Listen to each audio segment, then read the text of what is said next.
Hi, hello, you're right. I'm okay, thanks for asking.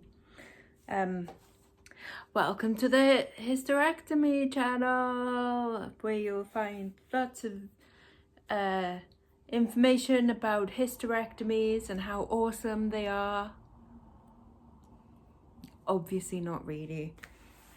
So, like, also known as Lex's amazing hysterectomy experiment, experiments in hysterectomies, and other such fun titles.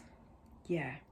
So, I've been asked by a few people if I would do this video, and I've been asked like various questions and stuff, so I thought might as well just shove it all in this one. Let's go, let's do it, let's talk about it and get it over with. And then hopefully when I'm recovered, never have to talk about it again, because I'm kind of sick of, you know, I'm sick of my insides, you know. Right, so I've written down just a couple of notes, sort of in order. So first thing is like how I found out part 1, and then there's a how I found out really part 2, because the first finding out I didn't really find out. That doesn't make sense. It will make sense in a minute. And then kind of my reasons and the experience and stuff like that. So I guess I'll start off with how I sort of found out that I had fibroids, basically fibroids. That's why I had a hysterectomy. Okay, now then this how I found out bit might be triggering for some people, because it does involve abortion and miscarriage and various inside type things and opinions that you may not agree with. So please do fast forward this section if those things trigger you or upset you in any way. Right, so when I was about 30, I think I was, actually I might tell you the whole humorous story.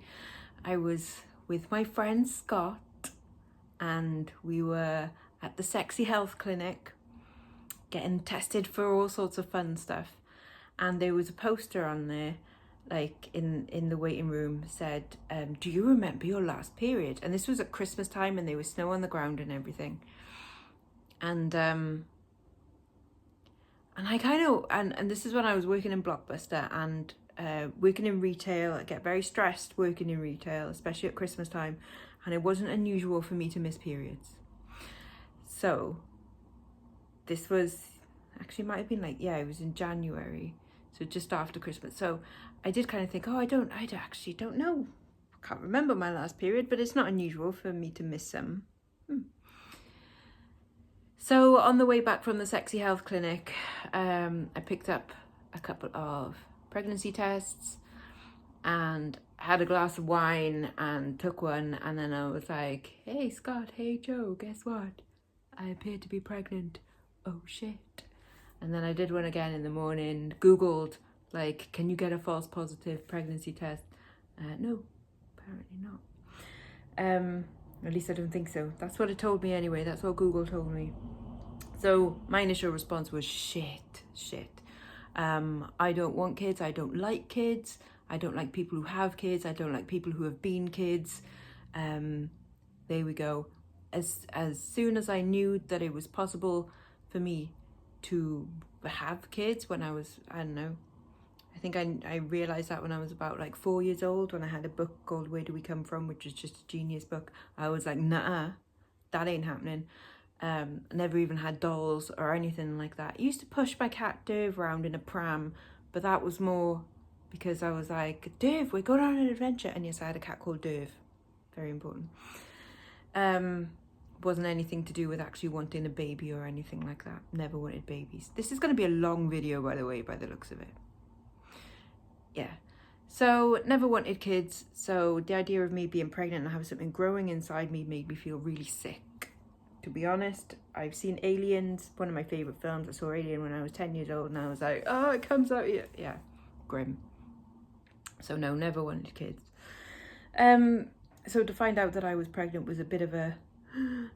So I go along to my doctor, who at the time was my regular doctor, and she was absolutely brilliant. She basically has saved my life on numerous occasions. And I was like, look, I'm pregnant, can I get an abortion, please? I did not know, however, that she was Catholic and obviously dead set against abortions. So she couldn't refer me for abortion.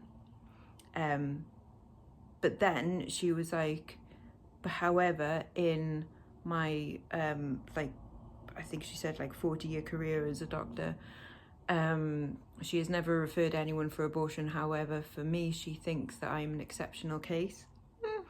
That she believes me when I said I definitely will not change my mind. It is for the best that I don't have kids, because it would actually ruin my mental health. Even having a kid and having it adopted, it would ruin me. So she said that it would be for the best for me to have an abortion, and so for that reason she was going to refer me to a doctor that would refer me for an abortion. So basically the same day that all happened. So sorry if that triggers anyone, but that's how it worked. So I got an appointment to have an abortion, and unfortunately it was the same day as my mum's birthday. So I was like, shit, I've actually got to tell my mum that on the day that we're meant to be celebrating her birthday, we're actually going to be in hospital having something not very nice done. So I went round and I told her, and as mums do, she kind of knew straight away. That, Mum, I've got something to tell. And she goes, you're pregnant, aren't you? I'm like, yeah. She goes, are you booked in for an abortion? And I'm like, yes, on your birthday. It's like, okay. And then we had a gin and tonic and a curry, I think. And that night the universe decided to agree with me that I should not have kids at all, and I miscarried in my sleep, which was, let's be graphic about it, was like a murder scene to wake up to, and it was a bit freaky. So went to A&E. Actually no, first of all, the first thing I did, other than text my mate Scott, and I won't tell you what I text him, because you will think that I have a really sick sense of humour, and I do, but this would actually make you think even less of me, so I won't tell you. Hi Scott, because I know you probably watch this. Yeah. So I texted a couple of people and then went to A&E, and then had to have, over the course of a few weeks actually, a few horrible tests where they stick things up you, and completely unfair that those are the kind of tests that you have when you already feel very delicate there and already gross, that you have these really invasive, horrible, nasty tests.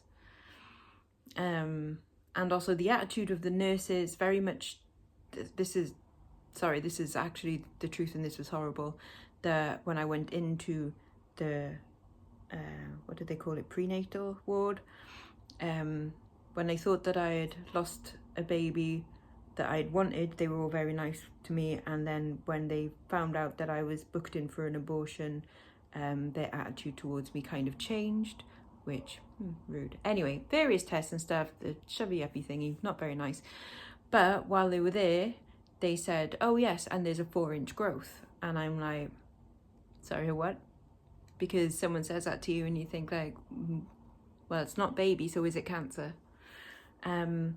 And then it was kind of never really, they just kind of went like, oh yeah, it's a malignant growth or whatever, like nothing to worry about. And I'm like, okay. And I just kind of presumed, because they didn't really explain what it was, that it would go away. However, it apparently didn't, obviously. So how I found out part 2 is, so maybe a few years ago, I started losing weight doing the ketogenic-ish sort of diet, but slowly losing weight. And at the same time, my periods were kind of changing where they were in the month. It used to be that me and my best friend had periods at the same time. And then they kind of got a day apart, and then like 2 days apart, and then 7 days, and slowly over maybe about 18 months, I kind of went like full circle, and so we were back to the same again. But I'm like, that's weird though. Because again, I never really notice when your cycle changes by only like a half a day at a time. You don't tend to notice until like, oh, actually a year later, and it's like, well, that's a bit weird. I've kind of, you know. So they were getting closer together. So they were actually getting, like, I was changed to a 21-day cycle rather than a 28-day cycle.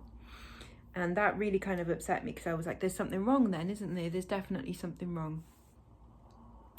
So went to the doctor, who, not my regular doctor, because unfortunately by then my regular lovely doctor had since retired, which I was absolutely gutted about, because she was brilliant. And like I said, she saved my life a couple of times.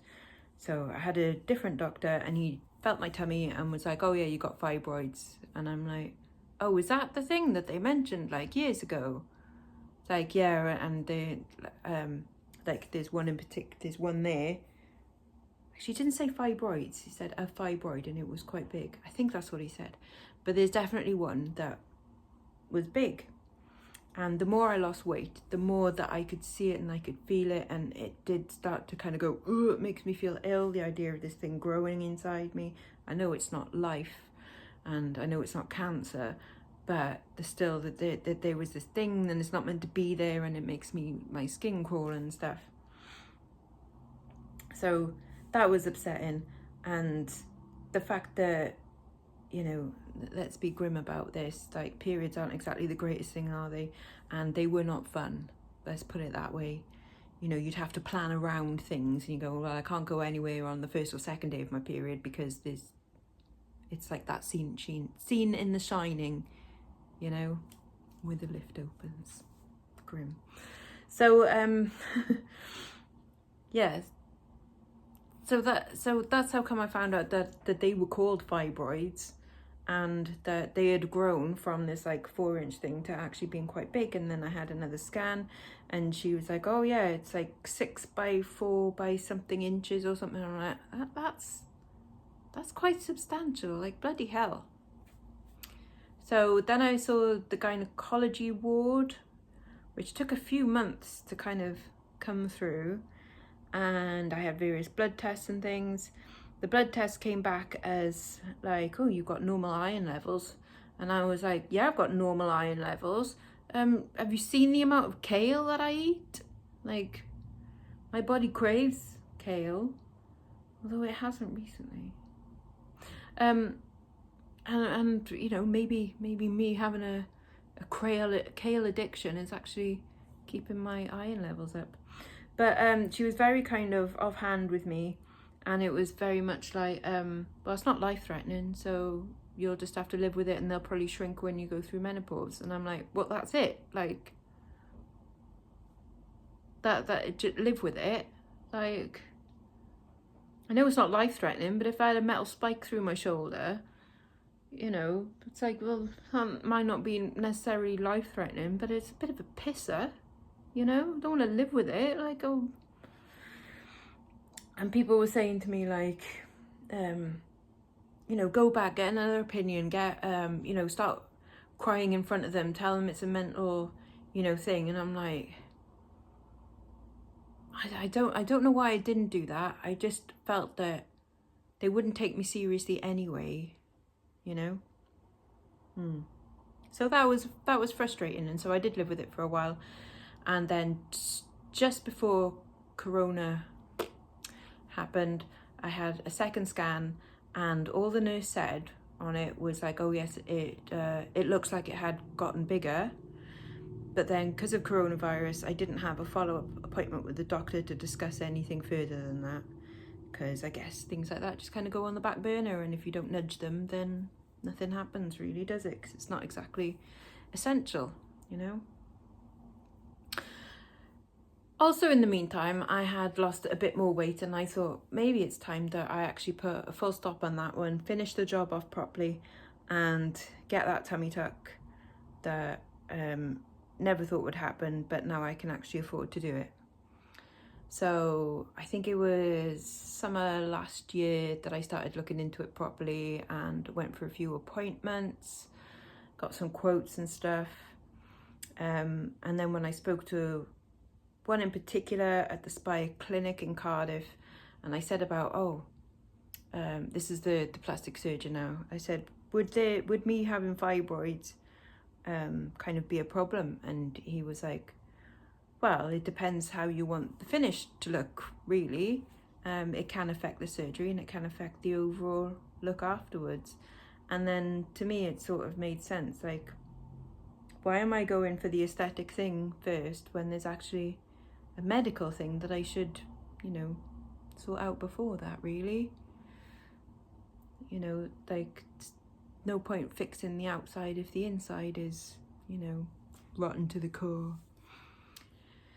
So I'd saved the money, like, for the tummy tuck anyway, so I was like, oh well, let's spend it on getting hysterectomy done, because I then emailed another doctor at the Spire, who, like, the gynecological ones, and he was like, thing is, if you wanted to do this on the NHS, you'd first of all have to get approved for it, which, let's face it, doesn't sound like it was something they were going to approve me for, because it's not life-threatening, it's just an inconvenience.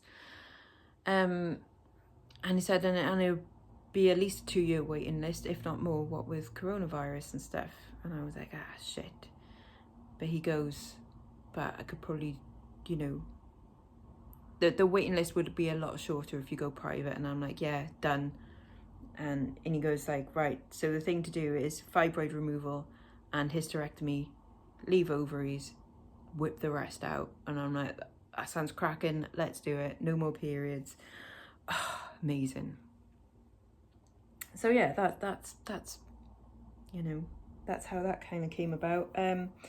As some of you may have seen, I was initially booked in for the hysterectomy on the 5th of November 2020. Unfortunately, literally the day before, I'd been self-isolating and everything, but the day before I got a phone call from the hospital saying that the surgeon, I think it was the surgeon, one of the operating team anyway, had unfortunately come into contact with someone with coronavirus, and even though they were not showing any symptoms themselves, and it ended up that he didn't have coronavirus anyway, that because he'd come into contact with him, they couldn't risk having him at the hospital, so therefore my surgery was cancelled. So that knocked me for six, because I've never been in hospital for anything before other than, you know, the abortion thing, which didn't happen anyway. But there's never been anything, you know, touch wood, kind of like this that they've had to do. So I'd geared myself up, I'd mentally prepared. I'd been taking CBD oil to like calm my nerves and stuff, and so that was a bit of a, like that did knock me for six. So then I was like, okay. So then I got another date, which was just before Christmas. And they were like, you sure you want it just before Christmas? I'm like, I just want to get it done. Like, I don't care. I want to get this over with. Like, I'm sick of the thought of having this inside me, and it's so traumatic, like, to go through this whole thing, and to go through it with like coronavirus, and you can't, you know, you have to do so many things on your own. It's like, can we just get it over with? So it was booked in again, and as you can see by the lovely big gap in my face, I unfortunately had a tooth infection, which meant that they couldn't operate because I was on antibiotics, and there obviously might have been the chance of sepsis, and considering that my sister nearly died from sepsis, I was like, yeah, fair enough for cancelling that. I completely understand. I was gutted again, but I kind of knew that it was coming. The dentist did say, he was like, I'll do everything I can to, you know, to make it so that you're well enough in time for the surgery. And I was like, they've already said like they can't do it. He asked me if I wanted to save the tooth, and I was like, to be honest, if it's likely that it will flare up again, I just want it taken out so that there's no possibility of me getting a tooth infection again from it. So I had it taken out, and I've lived with this since December, and it's pretty grim, but I'm gonna get that fixed at some point soon. Yay. So then I got another date, which was the 27th. Yeah, 27th of February, Saturday the 27th. I've been pretty much like isolating since November anyway, and barely seen anyone. I've left the house less than that many times, like even since November. Not because I was scared of catching coronavirus. It was more just, I don't want there to be something that I've done that would stop me from, though the irony of that, from it being cancelled again. So yeah, I've been a bit of a hermit the last couple of months. But yeah, so it happened on the 27th. I had tests, like the coronavirus and blood tests, in the weeks leading up to it. Coronavirus test, not the worst thing in the world. It's okay. It's a bit like, you know, but it's all right. Yeah, I suppose you would get used to it if you had to do it many times. You'd get a knack for it. I've had 2 now. The first one I barely felt at all. The second one I definitely kind of gagged a bit. Maybe she kind of, you know, went way up in my brain. Yeah. Leading up to the surgery, I was completely fine. Again, I'd reached that point of zen where things were okay. My suitcase had remained packed, and I just repacked, you know, various things I needed, like, you know, odds and sods. Charged my phone and charged my iPad, which I didn't end up using that much. So I was ready then, because I was so sick of waiting. I was like, no, let's go, let's get this done. If you had seen the videos, you would also have seen that I took a few mouthfuls of coffee, which was very stupid because it meant that they could have cancelled my surgery again that day, and I think I would have given up at that point and I would have gone into a massive, huge depression if they'd have cancelled that. So that's tip number 1, is don't like, just drink water, just drink, and that's it. For God's sakes, literally a couple of mouthfuls of coffee, which I honestly thought that I could have had. It could have ruined everything, and I'm guessing it's because I had the smallest amount of like almond milk in there. So stupid me. Anyways, we're over that now. But yeah, so even getting to the hospital, my sister dropped me off. I was kind of fine going in. They were all very, very nice, the Spire in Cardiff. And they like give you a menu, like, oh, what would you like to eat afterwards? I was like, oh, I'll have the beef bourguignon, please, followed by a lemon sorbet. Like, oh, this is fancy. Like, it's close as we're gonna get to a holiday, isn't it? This is cool. And then and then they're like, right, you'll have to change into these sexy pants. So not very sexy pants at all, and you know, the open back gown, and then there's these compression socks to put on so that you don't get blood clot in your legs. And then for the hour before the surgery, you had to wear rubber gloves, you know, like the surgical gloves, to heat your hands up so that they can get to a vein better and things. But again, generally I felt like quite, like, all right, didn't feel too nervous. The nerves literally only kicked in when I went down to the operating ward, and there was the anaesthetist there, and everyone was being really nice, like really nice, and I couldn't cope with that. And then I started to get a panic attack, and because people were being really nice, and I know that's really silly. And bless the anaesthetist, he was Italian, and he was like, do you want me to sing you a song? And he started singing, and And he was like, well, what bands do you like? And because I was like panicking, I could only think of Rammstein. And that's because Andrea from Nick and Andrea had just been talking about it on Lainey's channel. And it's the only band that I could think of. And he was like, oh, what music do they do? I'm like, it's a German metal band. And he's like, I'm afraid I don't know any of this. I'm like, it's okay. So, yeah, so I'm there lying down and there's the cannula that's gone into my arm right there. You can still see the little mark where it's gone in. And I have the gas and air, and I was like, oh, gas and air is good. Like, I like the gas and air stuff. I'll stick with that, please. And they were all kind of fussing around me and you know, like, oh, making jokes amongst themselves, you know, trying to lighten the mood because they could see that I'm panicking a bit, which is actually making things a little bit nervous because I'm like, stop being nice to me.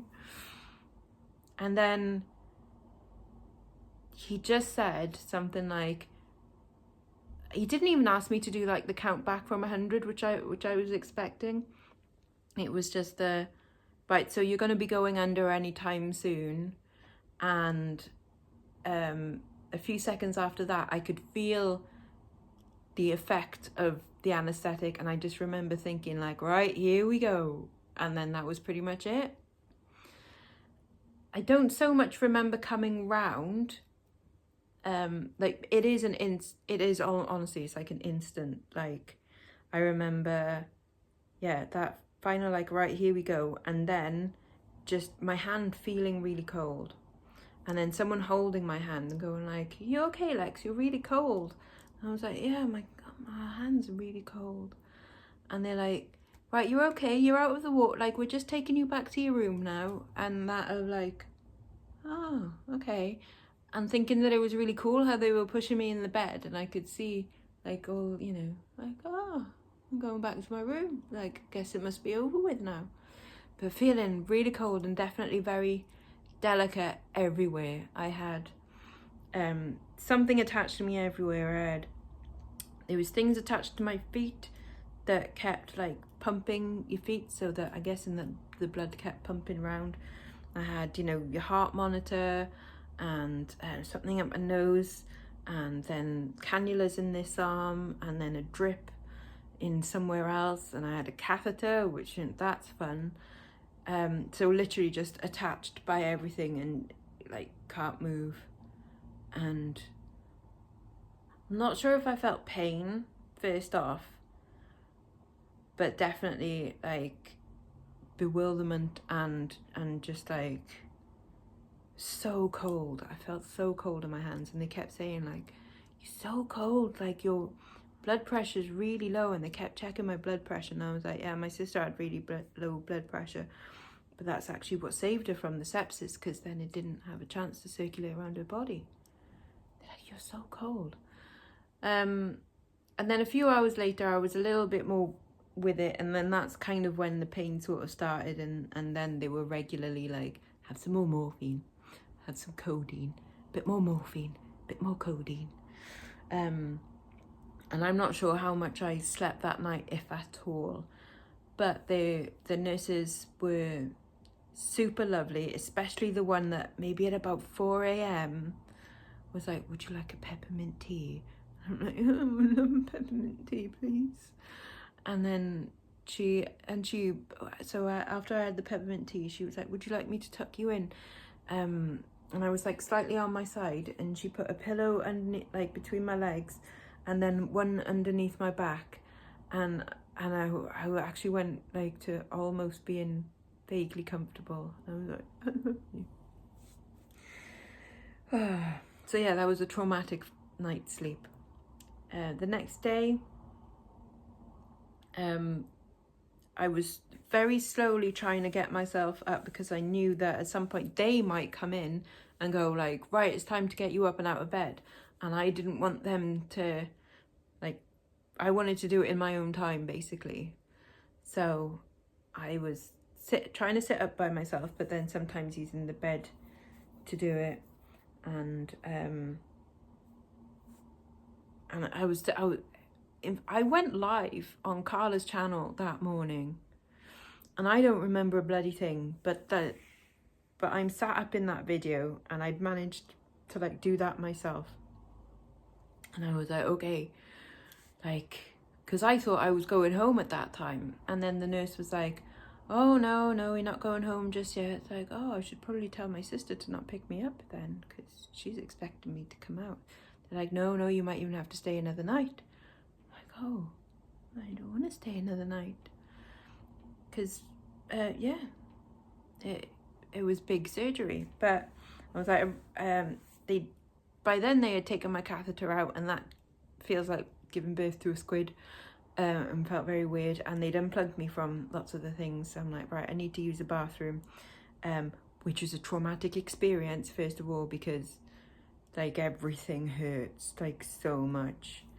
So it's like you just cry using the bathroom. But then I was walking, and then the actual doctor came in and he was like, I'm so pleased that you're up and walking, like that's really great.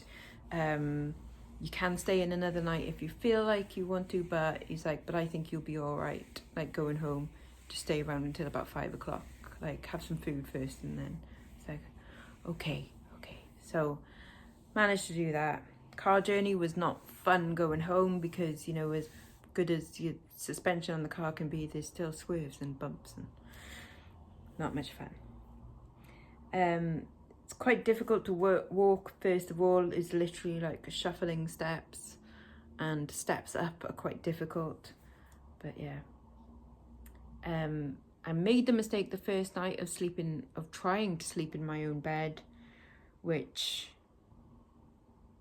all of the things that you think are comfortable in your bed end up being the things that will make you increasingly uncomfortable after an operation. So like your lovely soft pillows and your nice big fluffy duvet and your squidgy mattress and stuff, like no, they're bad things. So I ended up sleeping on here for the next 11 days. Tough sofa, rigid pillows, and just a light blanket and other blankets in case it got cold. Because honestly, I was in agony that first night. I could not move, I could not get up. There was no position that was comfortable. It was just horrible.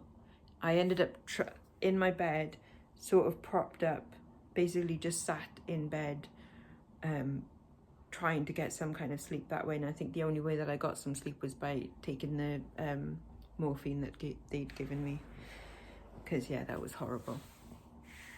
Yeah, so that's that and the surgery in the first night. So someone asked me for some tips and what I would say to people. So my first tip is, don't sleep in your own bed. Your comfiness, definitely sleep somewhere where it's easier to turn and step up out of rather than climb out of bed, and a good hard surface with lots of small pillows, I think, rather than big fluffy ones. Small tough pillows is good. Ice packs, oh my god, ice packs were a godsend.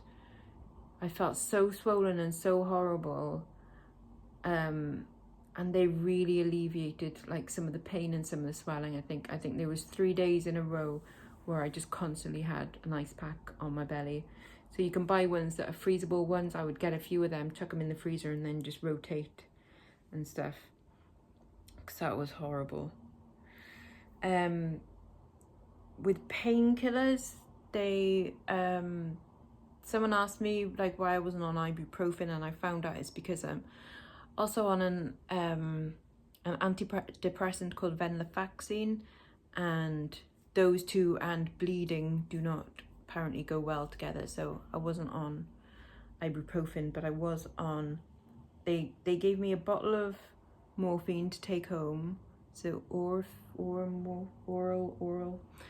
basically like drinkable morphine, and codeine and paracetamol. So it was every 2 hours. So you start off with the say like the morphine, and then 2 hours later take the codeine and paracetamol. 2 hours later, take the morphine. 2 hours later, codeine and paracetamol, all throughout the day. I was timing it so that when I needed a bathroom break, I would take it about 10 minutes after taking the morphine, because going to the bathroom, and even still now, but not so much obviously, hurt, and it hurt quite a lot. It hurt to get to like lower yourself down, to touch yourself, to everything. It hurt, and I'm not gonna lie about that. That's still like the thing that is frustrating the most, and is the longest amount of pain, I think, or is the pain that's lasted the most. I think I had my first shower. Sorry, hold on. I think I had my first shower about 6 days after, something like that. I can't remember now, because I was so morphined up that week. And I honestly thought I would run out of morphine. It's like, there's no way that this is going to last me. And it did. It lasted me my last dosage of it was like, okay, I don't think I need to take this anymore. So it did. That bottle lasted the right amount of time. So don't worry about that so much. But yeah, so I had a shower and I cried afterwards, because I was so, I had to change my dressings myself, and I got really upset afterwards, and I sat on my bed to like change my dressings, of which there's 5 for some reason. So I've got one long one across the bottom, and then literally like belly button, below belly button, either side. So like they're fun. So I've got 4 small holes on one very long scar along like the bikini line,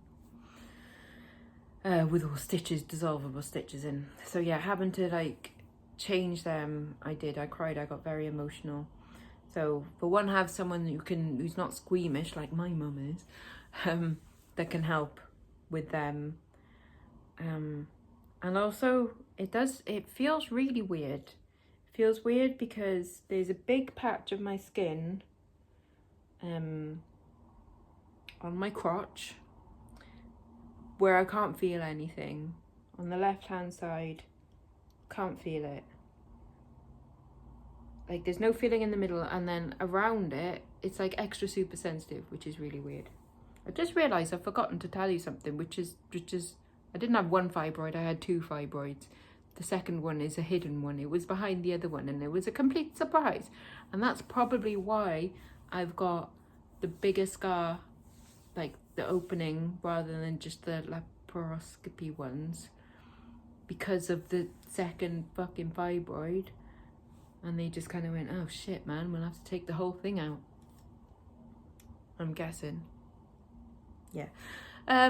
What was I saying? Shower, very emotional. Have someone with you that isn't so squeamish to change your dressings, because I'm a bit squeamish about it as well. And I was definitely very much like, oh, I don't even want to touch it, it's horrible. Especially because there are bits that are numb, and then it still feels very weird now, and I don't like it. Recovery to me is like, it's frustrating, because even though I know that each day I am getting better, and when I think of how I was in the first week where I could barely move, and like it was horrible, I'm not gonna lie, that first week, if you'd have told me what it was gonna be like, I mean, it's not that I wouldn't have not gone through. It's not that I wouldn't have gone through with it if I'd have known, because I still would, but I would definitely be more like, ah, shit.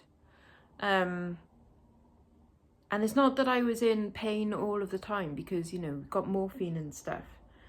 It's just more that you just can't move, and it's frustrating, and you're like, and you ache, and everything feels so heavy, and it's miserable. It's a miserable freaking time. But anyway, every day got a little bit better, and there were little milestones, like having that shower, being able to get up the stairs like walking to the post box for myself, like being able to stand long enough to make a cup of coffee and things, like all these little milestones. And like last night, having a bath. I had a bath. It wasn't the most comfortable thing, it still felt a bit weird. I've still got a few stitches that haven't dissolved yet, and I was in the bath going like, do they dissolve in water? I've never had stitches before. I don't pick them out, do I? I'm not quite sure, so I'm just leaving them, and that's it. Still feel very delicate. Going to the bathroom is not fun still, and I'm hoping that will go, because that's going to be a real shitter, literally, if it doesn't. But yeah, I know that I'm 3 weeks into recovery, and I'm a lot better, obviously, than what I was 3 weeks ago. And I know that in 3 weeks' time, I'm going to feel even better again. So, halfway through. But recovery is frustrating, because you think that you can... I think, oh, I'm okay to, you know, move this bag from here to here. And you do feel okay. And then you kind of twist and then bend. And then your body does kind of go like, what the hell do you think you're doing? And you go, okay, I should just lie down, shouldn't I? Yes. So that's another bit of advice then, is just don't be silly like me. I probably shouldn't have walked to the post box, but you think you can do it, you know? I shouldn't have moved some stuff into the garage, like literally an empty cardboard box with some packaging and stuff. I probably shouldn't have done it, not because it was heavy, but just because it's awkward, and so you move your body in awkward ways. And you shouldn't do it. And I know I shouldn't do it, and then I still do it. And it's silly, so don't do it, okay?